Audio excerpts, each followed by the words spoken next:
Alright, how are you guys all doing? Yeah, it's me, and I got another video.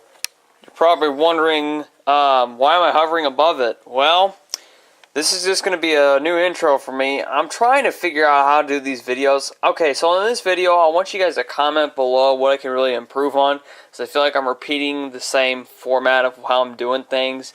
Just leave in the comments if you want me to do layout reviews, scenery how-tos, or other stuff than just DCC installs. But it's honestly my favorite part about model railroading is doing DCC installs from scratch, not just drop, plug, and play in an 8-pin or 9-pin harness. But in this case today, this is an exception with a 9-pin plug. So, what you got here on the left is a Soundtrax Economy for diesel. So this got 5 prime movers. There's the specs on that.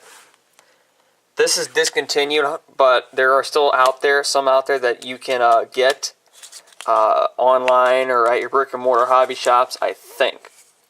Let's see, I got mine from my hobby shop, and I paid that much, which is not a bad deal. Almost $77. The Economy was basically when Soundtrax came out with the Eco 100, 200 PMP, Eco 40, 440, and the 21 pin, basically to provide you a budget-friendly sound decoder, but it had a little bit more sounds than the original Tsunami 1.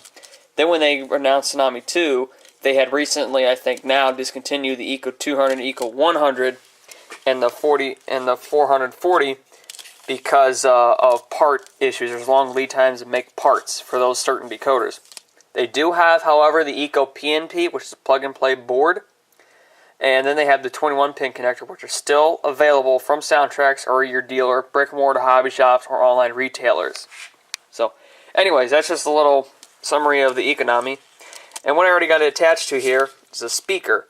This is part number, right there, 810153. It's a 28mm round, 1-inch, 2-watt, 8-ohm speaker. And this is this little information card the speakers are packaged with to tell you which side is negative and positive, and measurements, and then other information up here. So, my last video I did, which is a 2-parter on an Athearn Economy plug-and-play board install with series wiring speakers in the second part. So feel free to check out that video. So, we're basically going to install this, take off this harness, and plug it into an existing 9-pin plug I got in this engine here. This is an Athearn Genesis SD70M, painted Union Pacific with the flag. So, alrighty guys, let me go ahead and get this mounted on my tripod, and let's get to work. Alrighty. Basically, the way to take an Athearn model off, and most models are set up differently. Sorry, my Siri just popped up on my phone. So, alright, what was I doing? Oh. Basically, you take off the coupler boxes in the front and the back of the locomotive. I've already done that. On some Genesis models, there are actually 4 screws removed, coupler boxes, and then there's 2 body mount screws in the corners. Take that off, and then I recommend removing the fuel tank because I lost the detail piece underneath that, whatever it was. So, push the decoder in my speaker aside. And now your shell easily come out, pop out like that. Now, of course, if most of you guys know me from the What's Neat This Week podcast, I'm a DCC, junkie. Actually, it's a good friend of mine out in Illinois. He too is a DCC guy. He's been on the podcast once. I'll just have to get his permission next time to announce his name on my YouTube channel. Next time I do a video if I mention him. But, anyways, this is a DCC mobile decoder, okay? And it basically is like a 4-function decoder that Soundtrax also offers. It's not a sound, it's just mobile and lighting control, and that's it. So, yeah, let me zoom in here. Okay, let's get this in the frame. Alright, so as you see, I actually mounted LEDs in the ditch lights, fiber optics in the front and rear lights. So I basically took out the whole board, gutted the whole thing, and the stock factory incandescents, and just hardwired everything in, which I like hardwiring stuff in. I just love doing it. I love doing the DCC work and technical stuff. So, now again, don't get me wrong, you can just leave the stock board in and plug in the decoder with an 8-pin or 9-pin harness. But I'm going to show you guys today about the Eco 200. Because you're probably thinking, well, how can I make that? It's not a 9-pin harness, it's a 9-pin, or it's a 9-wire connector that you have to solder in your engine. Well, Soundtrax has confirmed on their videos that you take your X-Acto knife, okay, and you basically run your blade along here gently, not too hard. You gently rub it and cut away the sheathing. Then you pull this plug out, and then this will plug right into any 9-pin JST, DCC, NMRA compliant 9-pin harness. So, if I can find my X-Acto knife, let's go on ahead and cut the sheathing off the decoder. And after that, I'll stop it, move on to the next clip, and I'll show you guys how to plug it in. So, take your Eco decoder, as you see right there. Make sure your wires are out of the way to a degree. And then what you want to do, just take a knife, X-Acto blade, just gently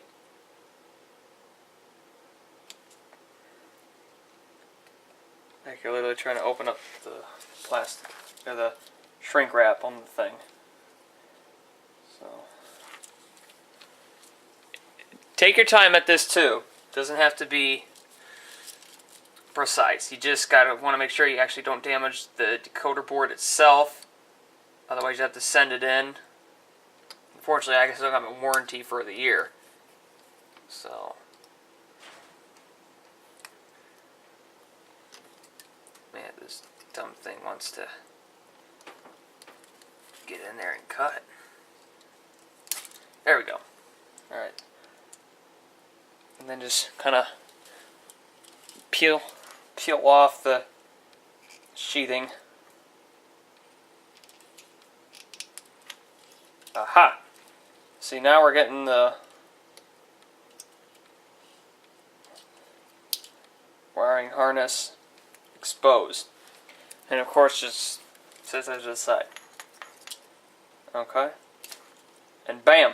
I don't know if you guys saw that. Here, let me try that again, because I don't know if I saw that on camera. So, sometimes they're easy to pull off, sometimes they're not. But what I would do, I'd grab bottom base and the decoder, just wiggle it a little bit back and forth gently, pull it out, and then boom. I would save this. Don't discard it, because if you have a DCC project where you need a hardwire or decoder in, you don't have another harness, save this. These Soundtrax harnesses are actually really good. So, okay. Sorry, just tying it in a knot so I don't lose the wires. Well, anyways, set it to the side. Zoom out here a little bit. And let's move on to the next clip of plugging in the decoder. Okay, now, get to the decoder. I put electrical tape down so nothing would short. Just going to gently peel all that off. And then pull the decoder out. Okay? And you see it? Same thing with the Eco. Just wiggle it back and forth. And then boom. It's taken out. Can be, I'm going to try to put this in another model if I can. If not, you know, I'll sell it. Something like that. But usually I like to keep all my old mobile decoders. Because if I get another engine or if a client that would have to do an DCC install for want me to just put mobile sound in it, or I'm sorry, not mobile sound, just lighting and motor control, then I'll gladly do it for them and give them this decode, the spare decoders that I have. So, okay, now as this discarded, isn't it easy? Swap.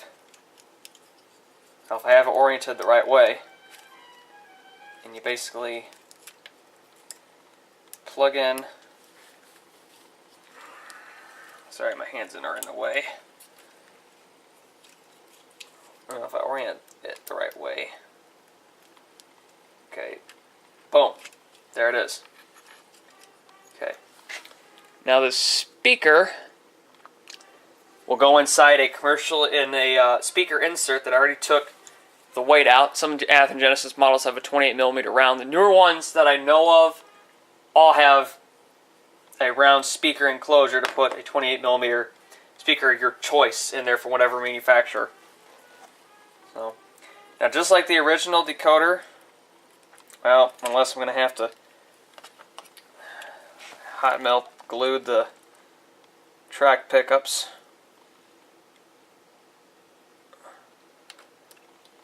Yeah, I'm going to have to take the hot glue off. So apparently the decoder is longer than the Soundtrax Mobile. Hopefully it isn't too wide. Alright, be right back. Alright, I also ran into some other little glitches. The top positive motor wire came off and didn't have enough solder. Didn't have a good solder joint on it, so I had to just resolder that real quick. So, alright, anyways, what was I on? Oh, repositioning the decoder now. So, you know, I might need to do more fabrication to the motor itself. But let me see if I can just...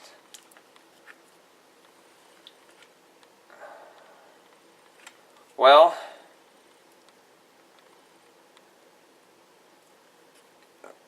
Okay.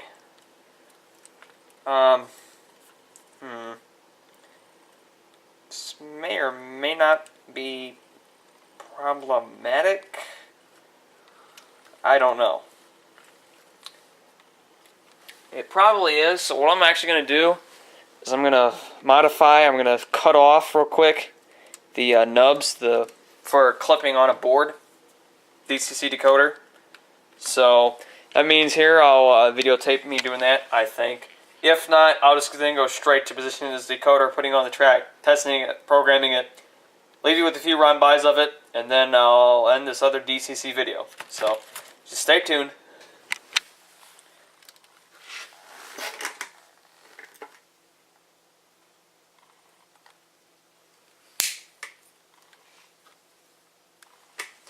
Alright, so now all I just did there was remove the top clips and not the whole assembly, so that should leave a little bit more room for the decoder, which I'm now going to have to plug back in since I unplugged it, just to make sure I had enough room.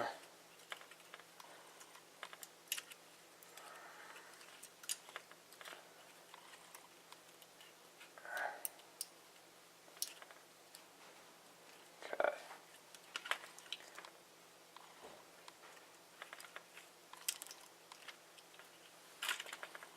Yeah, this looks like it's going to work better. I hope.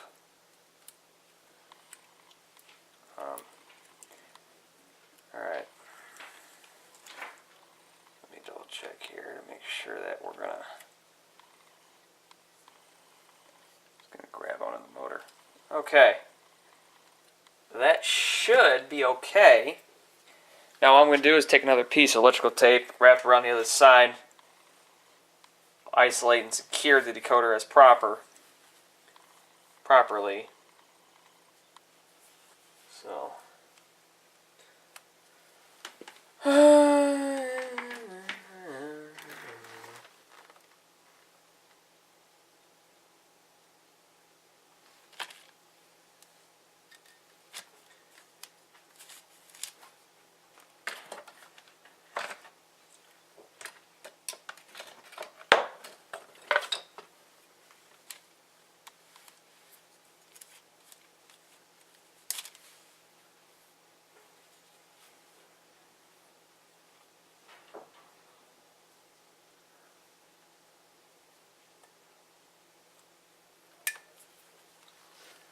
what I just did is took a strip of it, and then we're going to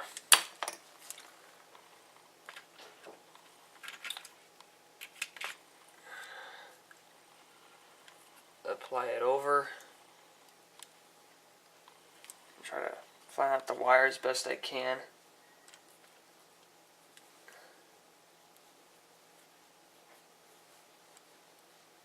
And that's going to interfere actually with the motor. So I might have to snip a little bit of it off.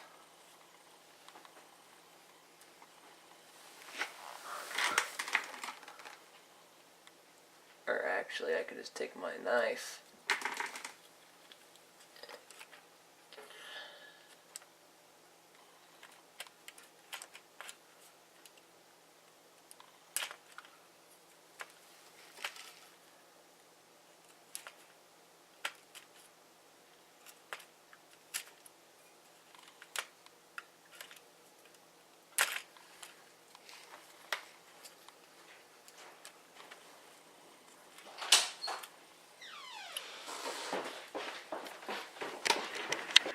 Alright, basically what we're going to do is just lightly set the shell on. I'm not going to put it on all the way, because now we got to test it.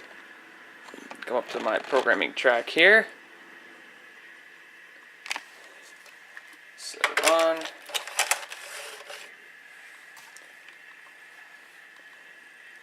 Turn on my PC. Yeah, sorry, I just had to walk in the way.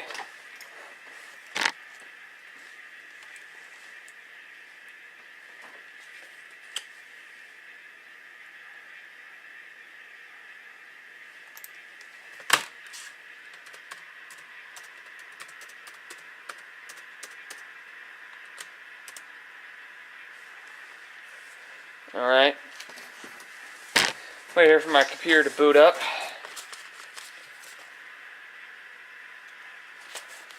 All I'm doing is just programming via JMRI.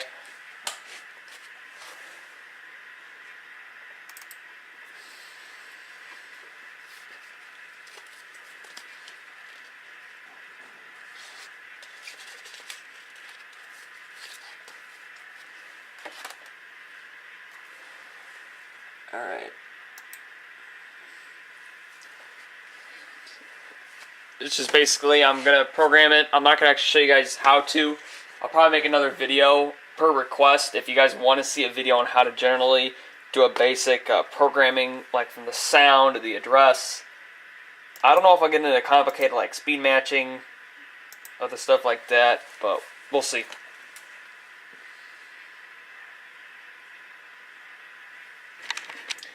Okay, I had to do that because my computer didn't load, and I don't know how long it would take. So here we go. Access program mode. I've already got the engine somewhat plugged in to my computer. So we're just going to basically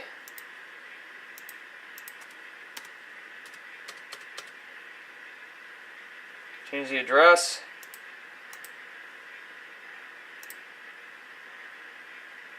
Alright, it's right in the sheet. I don't know if you can see my status light on my PR3. You probably can't. I'll show you guys. Alright, move my camera over here. Or maybe we'll move the engine back. Okay, see that red light? That'll indicate programming has been sent to the engine. So I'm just going to turn some of the volumes down. Get rid of all the board.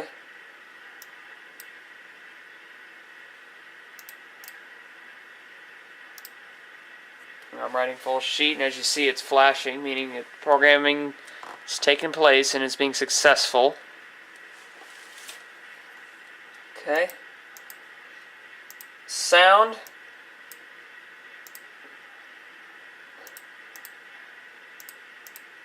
Select prime mover. We want a 710.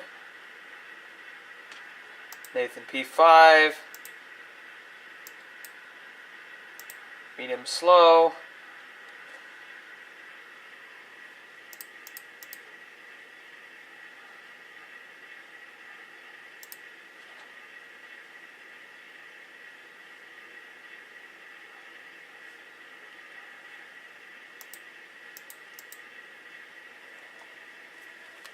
Alright, now we're going to test it. We're going to test it. We're going to use my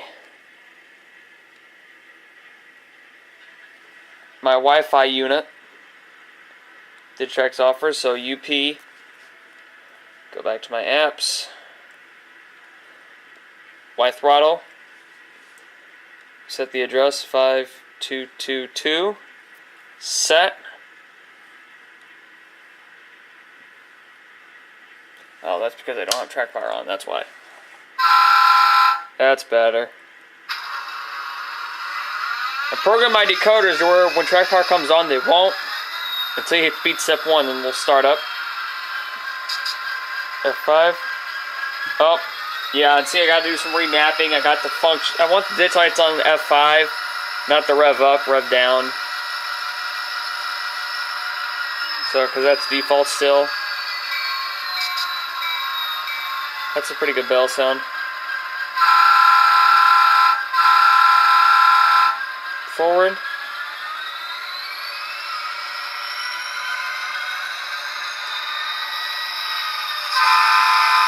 Check the rear light's on. Looks like it's working.